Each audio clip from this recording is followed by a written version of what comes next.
Washington Times newspaper is now reporting that evangelical leaders agreed in a conference call last weekend that finding a mutually acceptable candidate to stop Mitt Romney is not likely.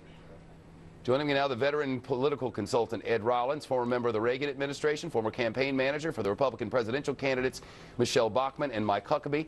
Ed Rollins is a Fox News political analyst and contributor and a straight shooter. Ed, nice to see you again. My pleasure. Thank you. So the evangelical leaders got together and decided there is no alternative to Mitt. I wondered what it is that they're going to do now. Well, I don't think there's much they can do. It's not like anybody's going to go away. There's several candidates they like, Rick Perry being one, who obviously has not had particularly good debates.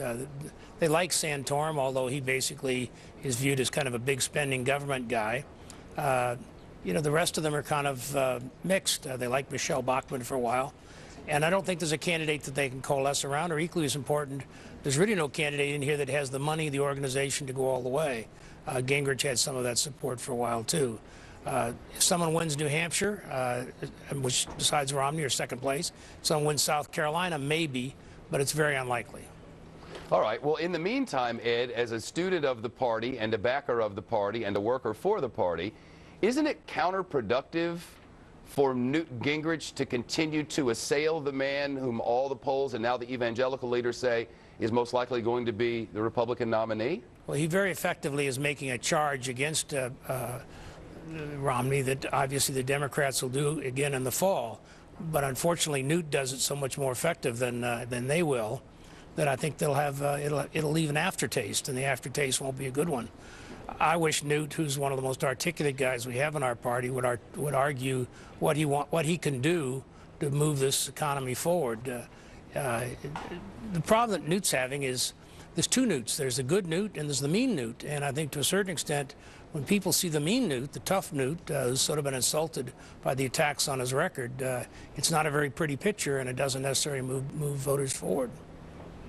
Back to this matter of the party, is there some leader somewhere who at some point, or group of people, has the wherewithal and the stature within the group to step forward and say, oh, hey, all you guys who are beating up this guy, stop beating up this guy. Let's start beating up the president. The problem is there are no wise men sitting in Washington or New York or somewhere else. What there are is a bunch of money people, who obviously Romney has many of them. There's a bunch of political operatives that Newt and others don't like that have a big impact. There's a party chairman who's very effective, but he in turn can't basically say to someone, get out of the race, someone else get in the race. And I think it's one of these processes that moves forward, and anybody can go out and hire a consultant, try and raise money and run for office.